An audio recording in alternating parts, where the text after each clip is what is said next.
삼판서, 상. 옛날 어느 마을에 가난한 소장농 부부가 살고 있었습니다. 부부는 아이 셋을 키우고 있었는데 너무 가난하여 입에 풀 칠하기가 힘들 지경이었습니다. 하루가 다르게 커가는 네다섯 살 아이들은 항상 배고프다는 말을 입에 달고 살았습니다. 아, 이를 어쩌지? 아이들은 커가는데 먹을 것이 없으니 비쩍 말라 배만 나왔구나. 매일 풀뿌리만 캐다 먹이니 제대로 클 수가 있겠는가? 게다가 안사람이 오늘 내일 중에 몸을 풀 듯하니 곧 넷째가 생길 텐데 대체 어찌해야 할지 알 수가 없네. 휴. 농부는 힘든 살림에 곧 넷째를 낳을 일도 걱정이 되어 크게 한숨을 지었습니다.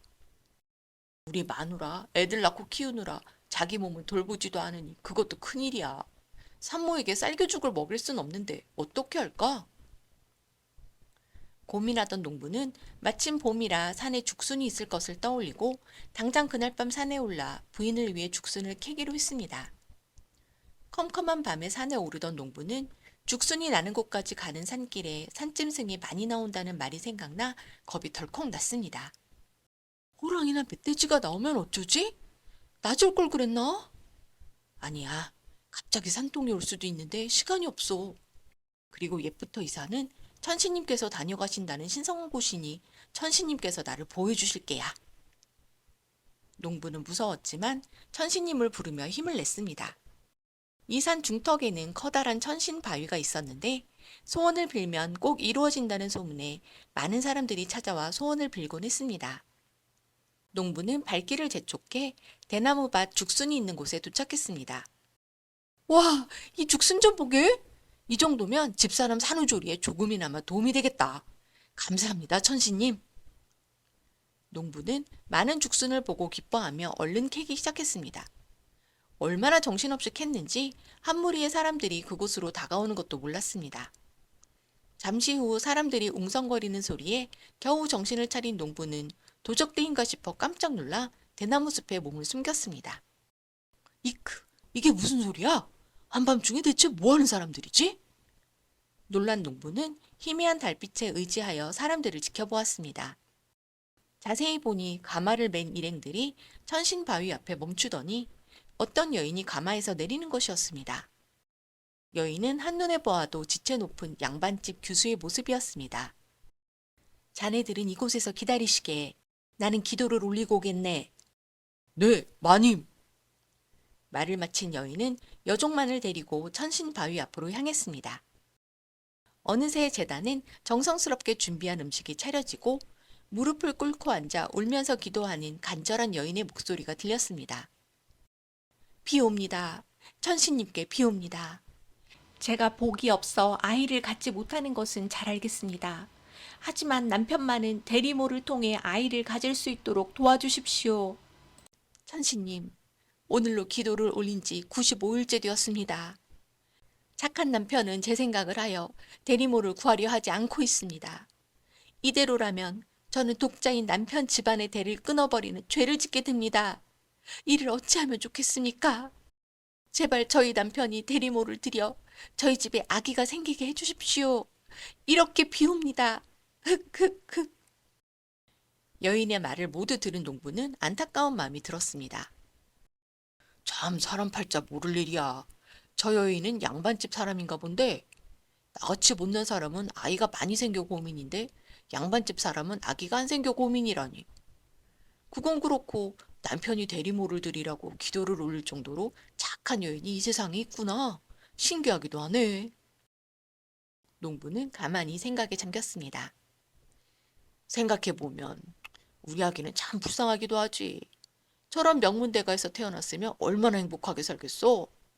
하필 우리 집같이 가난한 집에 태어나 배고를 걱정부터 해야 하다니 정말 불공평한 세상이야. 농부가 이런저런 생각에 잠겨있던 사이 부인은 기도를 마치고 집으로 돌아갔습니다. 가마 행렬이 멀리 사라진 것을 확인한 농부는 천신 바위를 향해 합장하고 죽순을 들고 서둘러 집으로 향했습니다. 그런데 불현듯 머리에 한 가지 생각이 스쳤습니다. 아, 혹시 태어날 우리 막내를 저 부인의 집에 양자로 들이게 하면 어떨까? 농부는 아내와 상의하기 위해 서둘러 새벽녘에 집에 들어섰는데 마침 부인이 산통을 하고 있었습니다.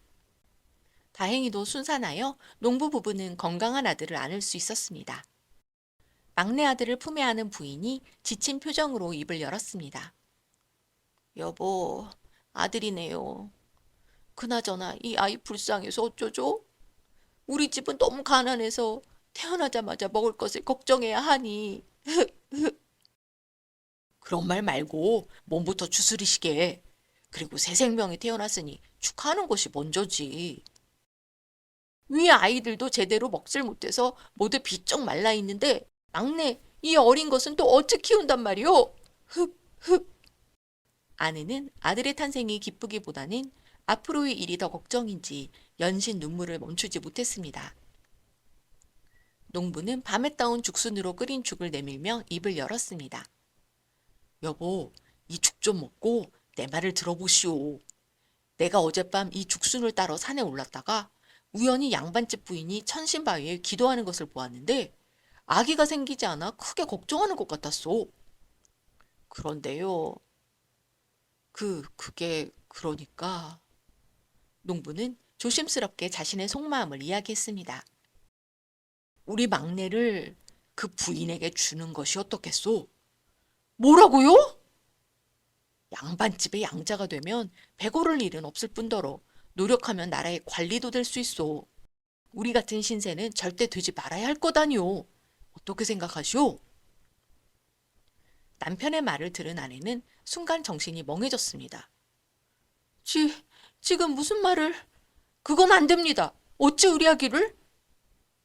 그러나 아내도 좋은 집안에서 도련님으로 자랄 아기를 생각하니 마음이 흔들렸습니다. 그 집에 가면 배는 골치 않겠죠? 그렇죠? 물론이지. 그뿐이야. 비단 옷에 하인들이 줄줄이 시중을 들고 글공부도 하지 않겠소?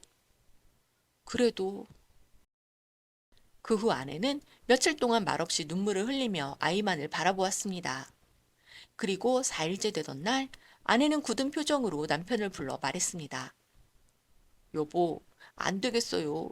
막내라도 좋은 곳으로 보내야겠어요. 그럽시다. 힘든 결정을 하셨소.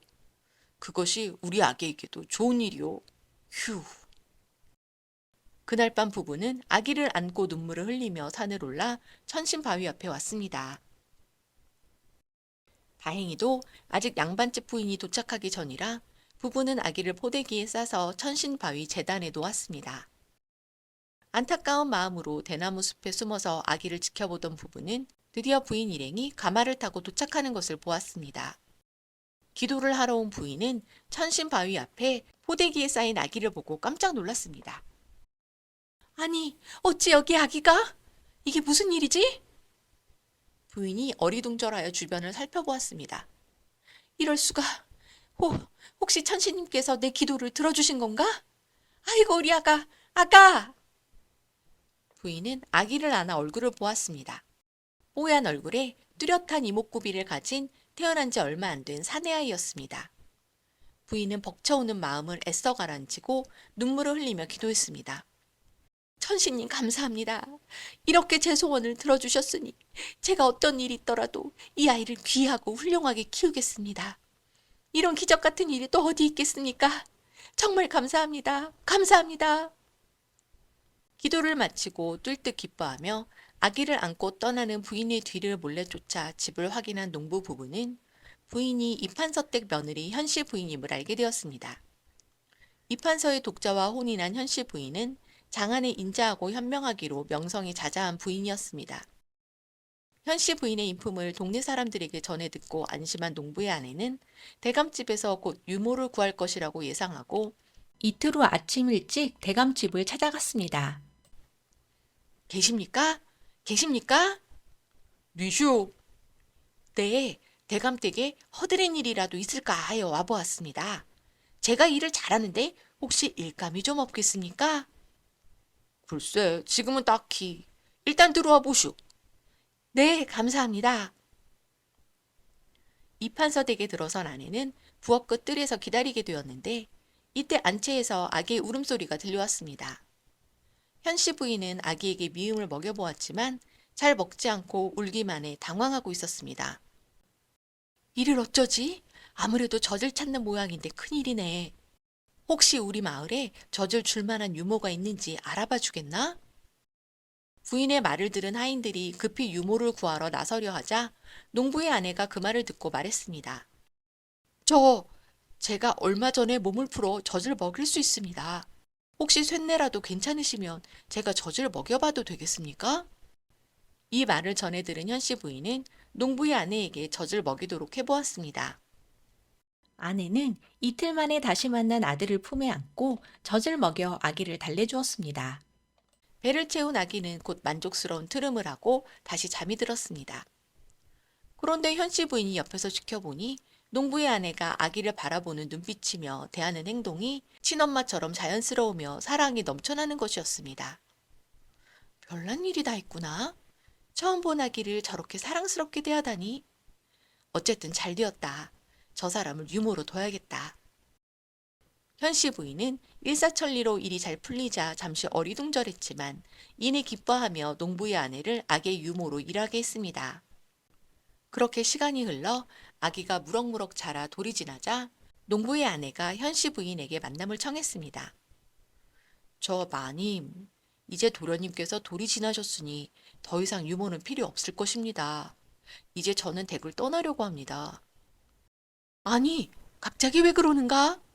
나는 자네가 우리 아이를 장성할 때까지 옆에서 돌봐줄 것이라고 생각했는데 불편한 점이라도 있었는가? 현씨 부인은 농부의 아내가 친자식을 대하듯 자신의 아들을 길러주어 고마워하던 터라 갑작스러운 작별 인사에 깜짝 놀랐습니다. 아닙니다. 이제 도련님도 성장하면 큰일을 하실 뿐인데 유모가 근처에서 서성대면 응적이 늘어날 수 있으니 이젠 제가 도련님의 곁을 떠나야 한다고 생각합니다. 부디 헤아려 주십시오, 마님. 농부의 아내는 사실 떠나고 싶은 마음이 없었지만 이제 판서집 손주로 자리매김한 아들의 앞길을 혹시라도 막을까 싶어 서둘러 정을 떼려 했던 것입니다. 내 자네의 말을 이해했네. 허나 갑자기 자네가 사라지면 우리 아이가 놀랄 것이니 며칠 말미를 주게나. 네, 잘 알겠습니다. 농부의 아내는 눈물을 훔치며 자리에서 일어섰습니다. 그러나 현씨 부인은 아무래도 농부 아내의 말이 이해가 되지 않았습니다. 그러다가 문득 평소에도 농부 아내가 아이에게 부디 큰 사람이 되십시오 라는 말을 계속했던 것이 떠올랐습니다. 처음에 아기에게 젖을 물릴 때도 그렇고 무정하게 아기를 떠날 사람으로 보이지는 않았는데 대체 무슨 일일까? 안 되겠다. 여봐라, 누구 있는가? 현씨 부인은 여종을 불러 농부 아내에 대해 알아보라고 하였습니다. 며칠 후 부인은 여종을 통해 농부 아내가 남편과 자녀들 셋과 함께 살고 있는데 가난하여 얼마 전까지 끼니를 걱정해야 했고 1년 전 넷째 아이를 낳았다는데 죽었는지 보이지 않는다는 이야기를 들었습니다. 그래? 살았으면 돌쯤 된 아이가 보이지 않는다는 말이지? 너그럽고 현명했던 현씨 부인은 농부의 아내가 떠나기로 한 날 불러 말했습니다. 자네가 어떤 사정이 있는지는 내묻지 않겠네. 그러나 우리 아기는 자네가 젖을 물려 정성으로 기르지 않았나? 우리 아기는 자네 아기도 되니 보고 싶을 때 언제든지 와서 만나시게. 그동안 정성껏 키워주어 무척 고맙네. 마님. 농부의 아내는 모든 것을 알고 있는 듯한 현씨 부인에게 차마 아무 말도 하지 못하고 흐느끼기만 했습니다. 인사를 하고 자리를 뜬 아내는 터덜터덜 집으로 돌아갔습니다. 그렇게 아기와 헤어진 지 한 달이 지났습니다. 그동안 아기는 무럭무럭 잘 자랐습니다. 가끔 유모를 찾으며 칭얼거리기는 했지만 현씨 부인이 곁에서 잘 다독여주니 이젠 젖이 없어도 엄마와 함께 안정을 찾았습니다. 우리 아기도 이렇게 유모를 찾는데 친어미는 그 속이 어떨까? 걱정이 되는구나. 마음이 쓰인 현씨 부인은 아기가 잠든 후 몸쪽만 데리고 조용히 농부의 아내 집을 찾았습니다. 그런데 농부의 집 근처에 다가가자 여인의 목소리가 들렸습니다. 비옵니다. 비옵니다. 방에서 들리는 소리였는데 가까이 다가가 들으니 농부 아내가 기도하는 소리였습니다. 우리 아이 훌륭한 사람이 되게 해주세요. 비록 제가 키우지는 못했지만 하늘의 도움으로 훌륭한 부모를 만났습니다. 부디 건강하게 자라 나라에 도움이 되는 큰 사람이 되게 해주세요. 천지신명께 비옵니다. 농부 아내의 정성 어린 기도를 들은 현씨 부인은 큰 감동을 받았습니다. 사실 농부의 아내는 아들을 위해 하루도 빠짐없이 기도하며 멀리서라도 사랑을 전했던 것입니다. 이를 알게 된 현씨 부인은 다음날 돈 1,000냥과 밭, 논문서를 가지고 농부의 집에 찾아갔습니다. 아니, 마님! 이 누추한 곳에는 어찌 오셨습니까? 놀란 아내가 달려나가 부인을 맞자 현씨 부인이 미소를 띄우며 말했습니다. 자네에게 아기가 있었던 것을 알고 있네. 그동안 아기를 잘 키워주어 고마웠네. 이 고마움을 어찌 말로 다 표현할 수 있겠는가? 자, 받으시게. 현씨 부인은 가지고 온 돈과 문서를 건넸습니다. 그러자 농부의 아내는 털썩 주저앉아 흐느껴 울기 시작했습니다. 언제든 아이가 보고 싶을 때는 오시오. 천륜을 어찌 막을 것이오. 난 괜찮소. 현씨 부인은 인자하게 말했습니다. 이렇게 부인이 재물을 전해주고 돌아간 날 밤 농부 부부는 심각하게 이야기를 나누었습니다. 마님께서 다녀가시며 그리 말씀하셨다는 것이지? 네, 세상에 보살님이 있다면 그런 분이 아니실까 싶어요. 그렇군. 우리 아이 걱정은 할 필요가 없겠어. 그건 그렇고 이제 우리가 여기 있으면 안 될 것 같소. 그렇죠. 아무래도 마님이 다 아시는 것 같으니 우리 여기서 더 살 순 없겠어요. 그래, 판서집 장소 납기를 막을 순 없지. 농부 부부는 혹시라도 자신들이 판서집 양자의 친부모라는 것이 알려지면 아이에게 해가 될까봐 바로 다음날 고향을 떠나기로 했습니다.